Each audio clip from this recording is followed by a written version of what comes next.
رکھتے ہیں۔ اب سب سے پہلے غیب کی تعریف سماعت فرما لیں کہ غیب کہتے کس کو ہیں؟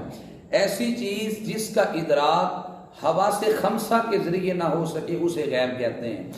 اللہ تعالیٰ نے ہر انسان کے اندر 5 خاصے رکھے ہیں۔ ایک ہے دیکھنے کا خاصہ، اور ایک ہے سونگھنے کا خاصہ، اور ایک ہے چکھنے کا خاصہ، ایک ہے پکڑنے کے خاصہ، اور ایک ہے سننے کا خاصہ۔ یہ 5 خاصے ہر انسان کے اندر اللہ جل شانہ نے رکھے ہیں۔ جس چیز کا ادراک ان 5 خواص کے ذریعے نہ ہو سکے اسے غیب کہتے ہیں۔ اب اللہ فرماتا ہے کہ متقی وہ ہیں جو غیب پر ایمان رکھتے ہیں۔ ہمارے یہاں پر بڑے سارے لوگ بدعقیدہ، وہ یہاں پر انبیاء علیہ السلام کے علم غیب کا انکار کر دیتے ہیں۔ سیدی اعلیٰ حضرت رحمت اللہ تعالی علیہ نے یہاں پہ فتاوی رضویہ شریف کے اندر اس بات کو لکھا ہے۔ آپ فرماتے ہیں کہ عالم الغیب صرف رب کی ذات ہے، رب کے علاوہ اور کسی کو بھی عالم الغیب نہیں کہا جائے گا۔ یہاں تک کہ تاجدار انبیاء صلی اللہ علیہ وسلم کو بھی یہ تو کہا جائے گا کہ اللہ نے حضور کو غیب کا علم عطا فرمایا ہے، لیکن عالم الغیب کا لفظ نبی علیہ السلام کے حق میں بھی نہیں بولا جائے گا، اس لیے کہ جب عالم الغیب کا لفظ بولا جاتا ہے تو ذہن میں ذاتی علم غیب آتا ہے، تو ذاتی علم غیب صرف رب تعالیٰ کا ہے، رب کے علاوہ اور کسی کا بھی ذاتی علم نہیں ہے۔ اس وجہ سے عالم الغیب صرف رب تعالیٰ کی ہی صفت ہے۔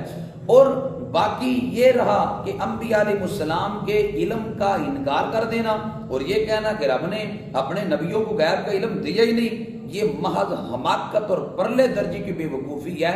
اور وہ لوگ قرآن و سنت سے ناواقف ہیں، یہاں پھر وہ تعصب کی عینک اتارتے نہیں، جس وجہ سے قرآن و سنت کے اندر واضح اس کے بارے میں دلائل انہیں نظر نہیں آتے۔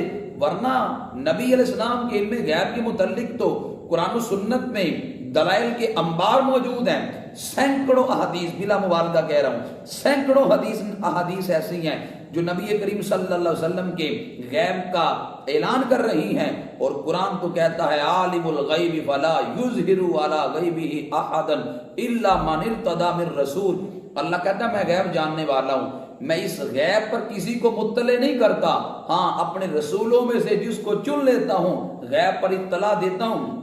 اب جو نبیوں کے غیب کا انکار کرے گویا وہ قرآن کی اس نص کا انکار کر رہا ہے۔ نمبر 2 اللہ فرماتا ہے وما هو علی الغیب بضنین، فرمایا یہ میرے نبی غیب بتانے میں بخل نہیں کرتے۔ کبھی آپ نے سنا ہے کہ کنجوس بندہ ہو اور کنجوس بندہ جو ہے وہ بخل کرے؟ کبھی آپ نے ایسا نہیں دیکھا۔ کنجوسی وہ بندہ کرتا ہے کہ جو مالدار اور مال خرچ نہ کرے۔ اللہ فرماتا ہے میرے نبی غیب بتانے میں بخل نہیں کرتے۔ پتا چلا رب نے اپنے نبی کو غیب کے سارے خزانے عطا فرمائے ہیں۔ اب میں نے کہا سینکڑوں احادیث ایسی ہیں جو نبی کریم صلی اللہ علیہ وسلم کے علم غیب کو بیان کر رہی ہیں۔ میں یہاں پہ چند حدیث صرف آپ کی خدمت میں عرض کرنا چاہتا ہوں، اور وہ حدیث صرف صحیح بخاری شریف کی روشنی میں عرض کرنا چاہتا ہوں۔ یہ میرے سامنے صحیح بخاری شریف کا اصل نسخہ ہے، اور یہ صحیح بخاری شریف کا اصل نسخہ جو میں آج آپ کے سامنے پیش کر رہا ہوں۔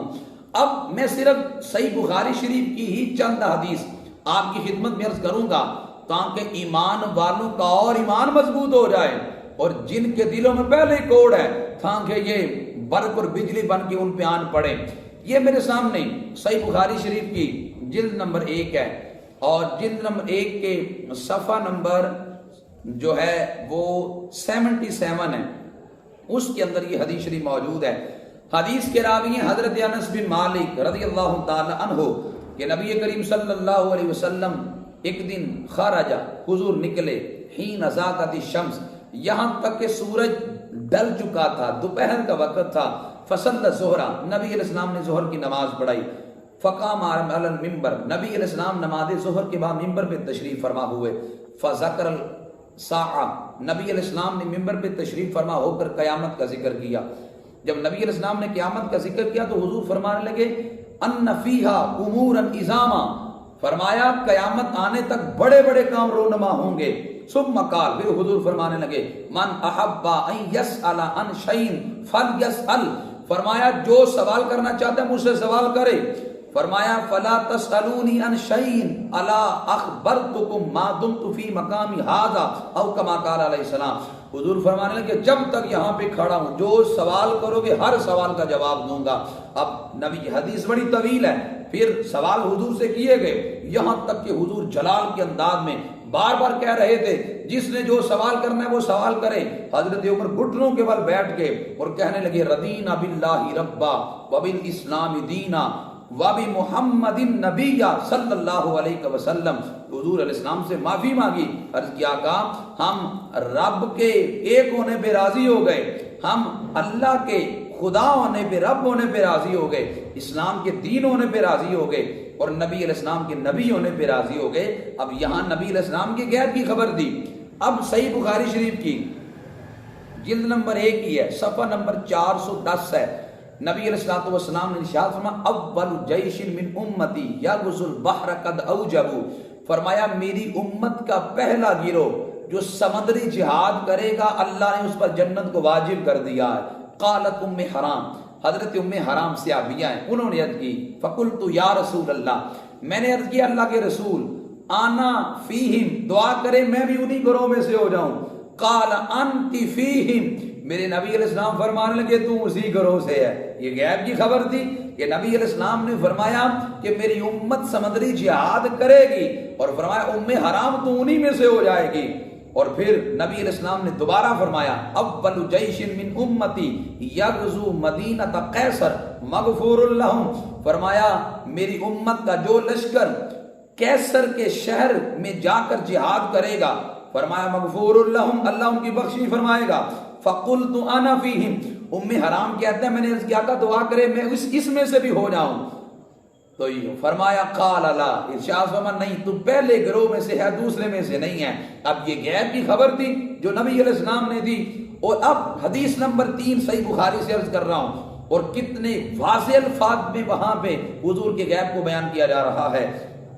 حضرت ابو ہریرہ حدیث پاک کے راوی ہیں، نبی علیہ السلام نے ارشاد فرمایا لا تقوم الساعۃ حتی تقاتل الیہود، فرمایا تب تک قیامت نہیں آئے گی مسلمانوں میرے غلاموں جب تک تم جا کر یہودیوں سے جنگ نہیں لڑو گے تب تک قیامت نہیں آئے گی. حتی یقول الحجر وراءہ الیہودی، یہاں تک ایک یہودی کسی پتھر کے پیچھے جا کے چھپ جائے گا اور پھر وہ پتھر بول کے کہے گا یا مسلم ہذا یہودی ورائی فاقتلہ، مسلم دوڑ کے میرے قریب آ، پتھر بول کے کہے گا یہ میرے پیچھے یہودی چھپایا اسے آ کے قتل کر. اب نبی علیہ السلام نے غیب کی خبر دی ہے. مسلم شریف کے لفظ یہاں پہ یوں ہے، حضور فرماتے ہیں سارے درخت بھی بولیں گے الا الغرقد، غرقد نام کا درخت نہیں بولے گا اس لیے کہ وہ یہودیوں کا درخت ہے. آج بھی اسرائیل کے اندر سب سے زیادہ یہودی غرقد نامی درخت کی پیداوار کر رہے ہیں. انہیں پتا ہے کہ مسلمانوں کے نبی کی زبان سے نکل چکا ہے کہ سارے درخت ہمارے خلاف بولیں گے، غرقد درخت نہیں بولے گا. اس لیے وہ یہود اس وقت اسرائیل کے اندر غرقد نامی درخت کی پیداوار کثرت کے ساتھ کر رہے ہیں. اب یہ غیب کی خبر تھی جو میرے نبی علیہ السلام نے دی. صحیح بخاری شریف کی حدیث جلد نمبر 1 صفحہ 453 پہ یہ حدیث پاک ہے. ہم ایک لفظ بولتے ہیں جو ہو چکا ہے حضور وہ بھی جانتے ہیں، جو قیامت تک ہونے والا ہے حضور اس کو بھی جانتے ہیں، اور ہم نے یہ کوئی لفظ گڑے نہیں ہیں، یہ اس حدیث شریف کا مفہوم ہے. حضرت طارق بن شہاب کہتے ہیں سمعت عمر یقول، میں نے حضرت فاروق اعظم کو فرماتے سنا. حضرت فاروق اعظم کہتے ہیں کہ قام فینا النبی صلی اللہ علیہ وسلم مقاما، ایک دن حضور علیہ السلام ہمارے اندر کھڑے ہوئے. فاخبرنا عن بدء الخلق حتى دخل اہل الجنت منازلهم واہل النار منازلهم. حضرت عمر کہتے ہیں حضور کھڑے ہوئے جب سے مخلوق بنی ہے تب سے لے کر جنتیوں کے جنت جانے تک جہنمیوں کے جہنم جانے تک حضور نے ہر شے کو بیان کر دیا. اور غیب کس کو کہتے ہیں؟ اب بخاری شریف کی حدیث کتنے واضح الفاظ میں نبی علیہ السلام کے غیب کا اعلان کر رہی ہے. صحیح بخاری شریف کی جلد نمبر 1 صفحہ 523 پہ یہ حدیث شریف موجود ہے. حضرت قتادہ کہتے ہیں کہ حضرت انس نے ان سے حدیث بیان کی. قال، نبی علیہ السلام نے فرمایا کہ حضرت انس کہتے ہیں کہ صعد النبی صلی اللہ علیہ وسلم احد، نبی علیہ السلام ایک دن احد پہاڑ پہ چڑھے. ومعه ابو بکر و عمر و عثمان، نبی علیہ السلام کے ساتھ حضرت ابو بکر بھی تھے، حضرت عمر بھی تھے اور حضرت عثمان بھی تھے. جب نبی علیہ السلام احد پہاڑ پہ چڑھے فرجف، احد پہاڑ جنبش میں آ گیا، کیوں؟ اسے پتا چل گیا آج میری چوٹی پہ وہ قدم آئے ہیں جو عرش مولا کا تاج بنے تھے۔ نبی علیہ السلام نے اس کو ایڑی لگائی، ضربہ برجلہ، حضور نے ایڑی لگائی اور ارشاد فرمایا اسکن احد، احد پہاڑ ٹھہر جا، فلیس علیک الا نبی وصدیق فشہیدان، فرمایا تجھ پہ ایک نبی ہے، ایک صدیق ہے، 2 شہید کھڑے ہیں۔ اب کتنے دیر بعد جا کے حضرت فاروق اعظم نے اور حضرت عثمان غنی نے شہید ہونا ہے، نبی کریم صلی اللہ علیہ وسلم پہلے ہی بتا رہے ہیں، فرمایا میرے ان 2 غلاموں کو اللہ تعالیٰ شہادت کا مرتبہ عطا کرے گا۔ اب اس حدیث کے ہوتے کیسے وہ نبی علیہ السلام کے غیب کا انکار کرتے ہیں؟ یہاں تک نہیں بلکہ لوگ کہتے ہیں حضور کو دیوار کے پیچھے کی خبر نہیں۔ نادانو تم نے کون سی بخاری پڑھی ہے؟ تعصب کی اینک اتار کس بخاری کو پڑھو، ہاں خیبر کا قلعہ فتح نہیں ہوتا۔ میرے نبی علیہ السلام فرمانے لگے، فرمایا لَأُوتِيَنَّ الرَّايَةَ غَدًا رَجُلٌ يَفْتَحُ اللَّهُ عَلَى يَدَيْهِ، نبی علیہ السلام فرمانے لگے کل جھنڈا اسے دوں گا جس کے ہاتھوں اللہ خیبر کے قلعے کو فتح فرمائے گا۔ جب صبح ہوئی تو نبی علیہ السلام فرمانے لگے علی بن ابی طالب کہاں پہ ہیں؟ حضرت علی کو جھنڈا دیا ہے، اب مجھے بتائیں خیبر کا قلعہ فتح ہوا کہ نہیں؟ اور ہوا تو نبی علیہ السلام نے خبر تو پہلے دے دی۔ اب اس کے علاوہ صحیح بخاری شریف کی جلد نمبر 2 کے اندر بھی متعدد حدیث اس پہ موجود ہیں، نبی کریم صلی اللہ علیہ وسلم کے جو غیب کا اعلان کر رہی ہیں۔ صحیح بخاری کے صفحہ نمبر 1056 کے اوپر یہ حدیث شریف موجود ہے۔ نبی علیہ السلام نے جس وقت دجال کا ذکر کیا تو نبی علیہ السلام فرما رہے ہیں کہ دجال ہر جگہ پہ جائے گا، صرف مدینہ منورہ میں نہیں جائے گا۔ اب مدینہ میں دجال نہیں جائے گا، ہمیں کس نے بتایا ہے؟ اللہ کے رسول علیہ السلام نے۔ دجال نے 40 دن زندہ رہنا ہے، کس نے بتایا ہے؟ اللہ کے رسول علیہ السلام نے۔ یہ غیب کی خبریں نہیں تو اور کیا ہے؟